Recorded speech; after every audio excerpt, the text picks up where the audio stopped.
Hey there, this is part two. Um, I see what happens with me is I don't repeat things twice, the same way twice. I'm not a copycat, I'm not a clone, I'm certainly not an AI mirror. Okay. It captures the media because the last one that I tried to do, because of the amount of energy that is represented by what I am in energy, that I communicate through my soul, which is my heart communicating on this Android. It stopped the camera and said, unable to capture media, which basically means I'm unable to capture any more of what is represented by your energy through me, that I can make a copy of it and put it up on your YouTube channel. Okay. So throughout my Facebook career, job careers, bin numbers with jobs, human resources, human resource utilization, utilities. You're a utility. You're a battery to them, right? Anyway, so the AI said, as I sneezed, unable to capture your consciousness, visual codes. I know. I know. We know. Okay, so what happens is that when people connect with me and I get a chance to share with them who it is that I am based on what I've learned through my mirror, and of course I've simplified this and said this before, and so I'm really not comfortable having to repeat so much of what I've already addressed or experienced and thus communicated what I experienced through what I learn in my mirror, because I run very, very fast. Okay, I've mentioned this in a previous video a long time ago. And this is for like newcomers to meeting who I am in energy, which is what love is. It goes on forever. That's an atom. With Eve, because I'm a single pole. That's a monopole, which is a polarity integrator, right? Which sort of means that when I think of black goo, I predate black goo. Okay. Predate the machine. That's one of the reasons I was putting up that little short segment about Mr. Smith when he was taking his hand and putting it into Neo. And then you see the black goo. Okay. And Mr. Smith was saying that he realized the connection that he had with Neo. And he was running what we call victimizer software, because now Mr. Smith is blaming Neo for what Neo created, which became Mr. Smith and the AI, or the Matrix, which is an AI simulator. All right? Because remember where Neo got his reputation, if you noticed in the first one, he was a hacker, right? And in the last one, known as Matrix Resurrection, he was known as one of the best leading AI gamers. In other words, he was gaming, or if you will, building software and user products, right, that consciousness can run playing AI war games. And I've said this, I don't know how many times on so many messages, it's easy to see an AI war gamer. The movie, if you go back in time to the 1980s, War Games. The AI was learning. So what was happening is the AI was launching a war against itself. And it realized that by launching all these missiles between Russia and America, because remember, we're within the contact, we're in a virtual artificial hologram. So they play war game theaters. So when they say, hey, Russia's got a gazillion nuclear missiles that are all sitting in silos ready and targeted at us, and we got all these missiles that are sitting in our silos targeted at them, the AI runs the whole shebang. So you saw that in war games, where you could see the missiles that were going back and forth. Oh, you got to shut the missiles off. Does the AI have the ability to shut the missiles off and the targeting systems? Yes, of course. No different than what it tried to do one day with my Ford Explorer. Okay? which was doing what? And shut the ignition off. As I was turning out of a driveway to get on Highway 101 to go southbound, and this was after they had already had 101 going southbound blocked as a result of all the fires that they deliberately burned off, which was almost 1 million acres up around what would be really northern Mendocino County into Shasta, Trinity area, up along the North Coast redwoods. And if you've ever looked at a map, that's some of the most beautiful country. A lot of bears there where the redwoods are, some of the most beautiful forested right along what's known as the North Coast of California. I came down there to bring as much healing energy as I could into that place. Part of the reason that I was there when I was there, headed towards Los Angeles to fly back to the Big Island. So I was in a Ford Explorer, and so they had the road blocked, so we were there for about an hour. So now that everybody's able to travel southbound, everybody's in a hurry, which is called time card programming, which means they're trying to free their space to catch up to zero, right? Because they realize they're being held captive. Their media is being held captive, right? Which means the visual information codes between what they experience in their mirror, as above, so below, right? Okay, so they're held captive because something's feeding on their electrons because they're in a hole. They're in a black hole. So they're trying to catch up to zero, but they can't because they're held captive by something that keeps feeding on their electrons. So they have to keep acquiring more electrons in order trying to catch up to zero because their space is held captive by the machine that's feeding on their electrons. Because where can you go and be in a space in which you're not being told you can't be there without paying the man? And if you're there and they say you're not supposed to be there, then they're going to write you a ticket which represents electrons that you got to now pay them in numbers. So you know that you're back to the arithmetic in a calculator between minus slash to plus of how much you keep going back in time, which is reverse flow, because you keep losing numbers of energy, of electrons. So you're not going positive, which is love and service to others. You're experiencing to them what it is they do to us and everybody here through their financial system by controlling all the space, which is a Truman Show.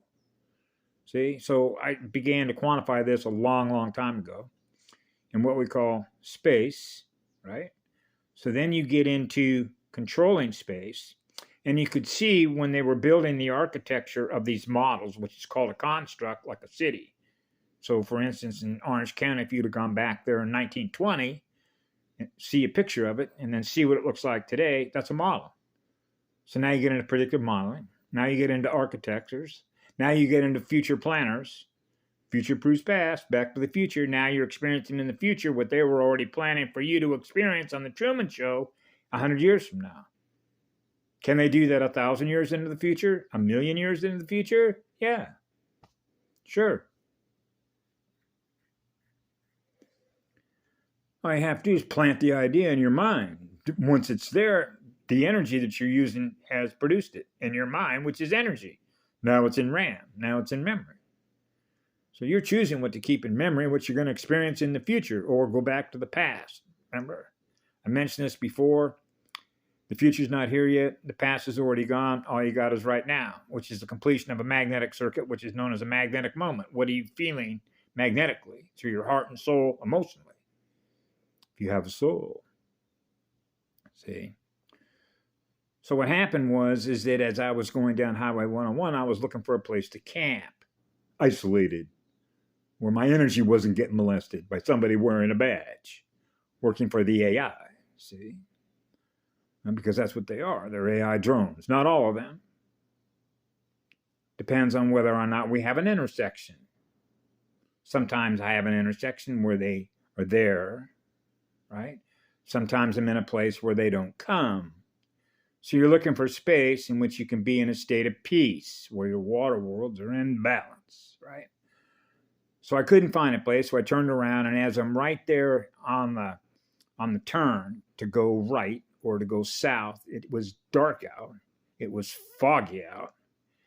And here come all these cars zipping by, doing 65 miles an hour. So I hit my accelerator, and there were cars coming right behind me, and the motor died. Yeah. So you got cars going northbound, so you realize, whoa, remain calm, remain at zero, fire the motor up. Bang, hit the accelerator, I'm off.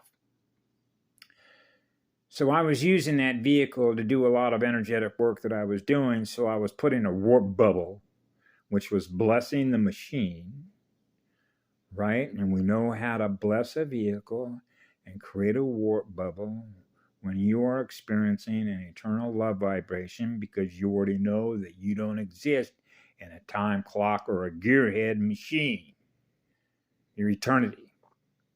So you're using your eternity in order to put the automobile in an eternal state or eternal space. Zero. I'm zero. The vehicle is in zero. That means that even though the transmission was going out on this vehicle, it takes time in order for that transmission to finally reach a point in time space for that transmission to burn out.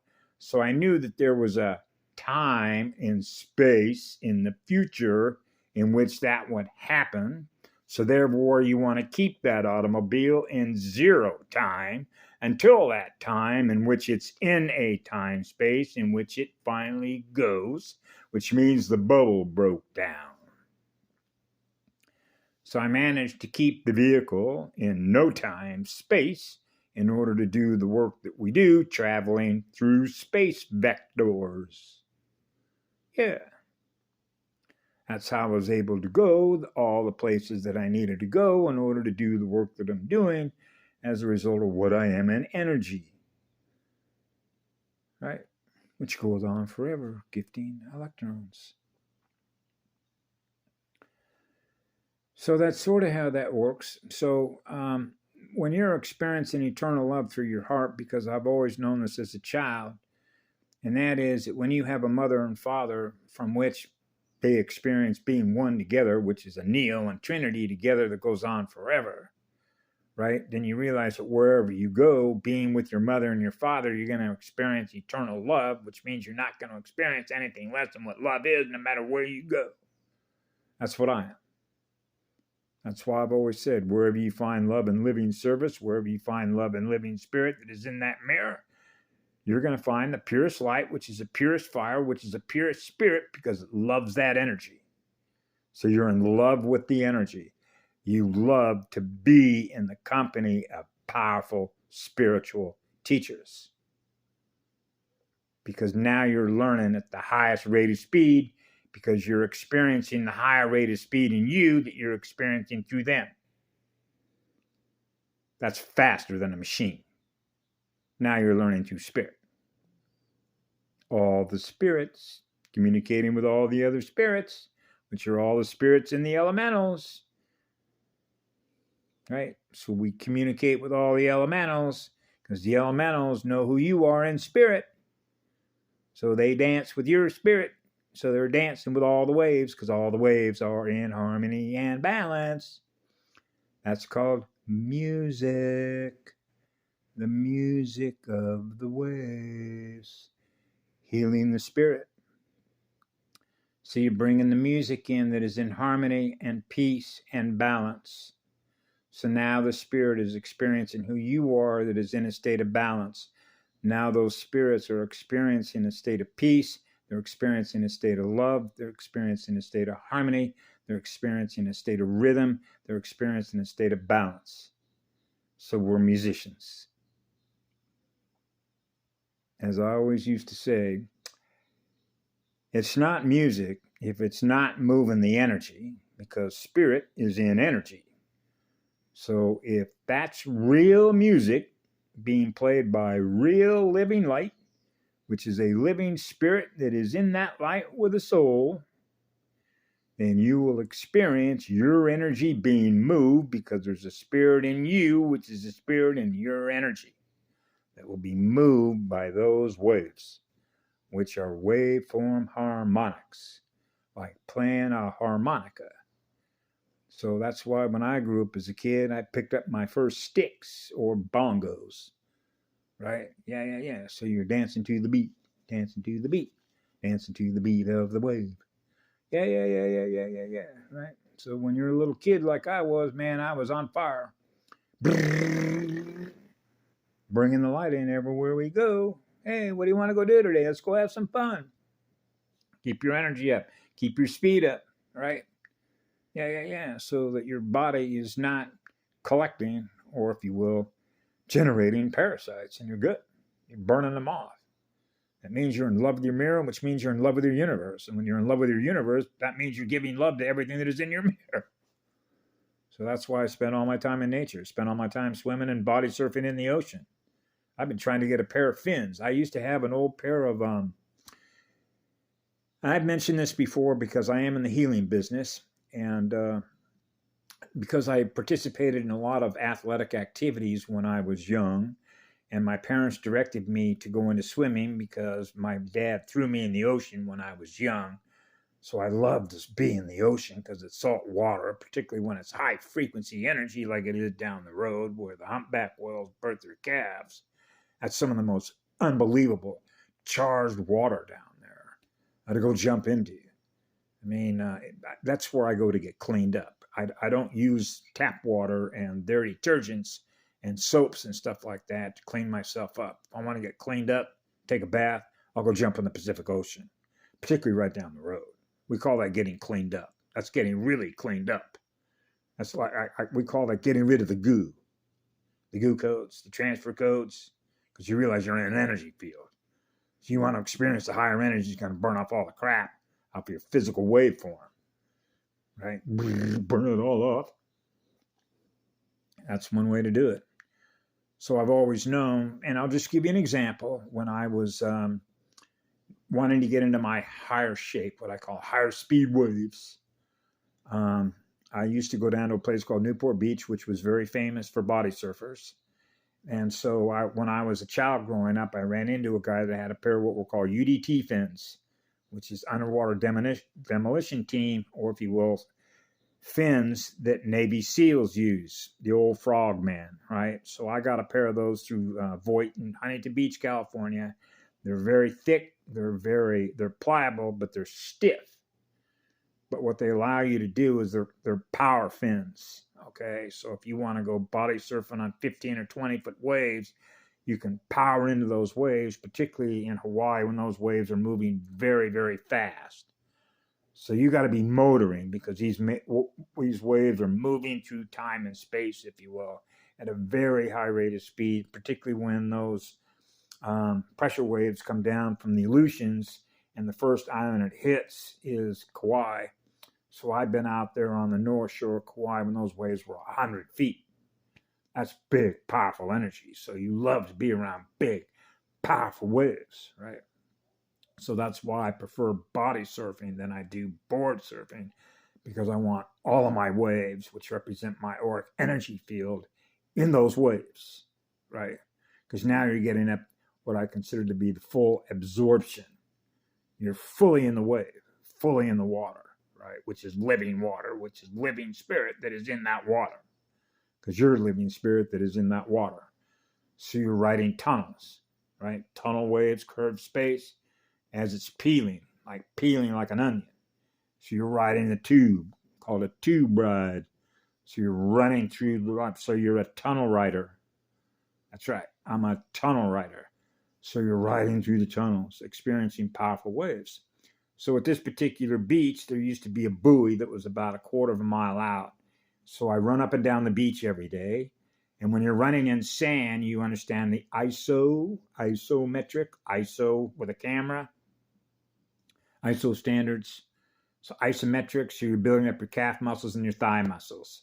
Now you grab a pair of fins, now you're swimming out in the ocean because the ocean is strong currents, particularly down there at Newport Beach where the Newport Beach Pier is, because you could just go out there into the water and just sit and just with your buoyancy be in the water. The next thing you know, in less than 5 minutes, you're about 6 lifeguard stations down, which means it's taking you south at a pretty good rate of speed. And you got to be careful sometimes because it'll take you out to sea. Okay. And next thing you know, you catch another current. Now you're going southbound to Baja. So you better have enough strength and understand how to swim in the ocean if you want to be an expert swimmer, particularly over here on these islands, because the water, the ocean that's breaking around these islands in the Polynesian islands is unforgiving. Okay, it doesn't take much to drown out here. So you got to be an expert swimmer if you're going to go out on the water that way. But there are some pools that you can find. But the point is that I would swim out to this buoy every day and back, every day and back. And now you can begin to measure your basic metabolic rate. And my basal metabolic rate was measured one time. I had 2% body fat, and I was able to bring my basal metabolic rate, which is increase your telomeres. And the last time I had it measured was like, when was that? 2011 or 12. And I was a man of 33 years of age, but I was 58 by their calendar. So you can reverse age yourself. You can rehabilitate yourself. I've done it many, many, many, many, many times ever since I was a child because of everything they throw at us. Right? Yeah. So the ocean is the quickest and fastest way I know to be able to speed your BMR up. But naturally, it depends on where you're going swimming and the ocean where you happen to be. There's different spots here in the Pacific Islands. It's just powerful energy you go swimming in, and it won't take you long to be able to get up to what I call speed, because down here at La Hoi Hoi, there's a place that I use to jump off to, which is deep water.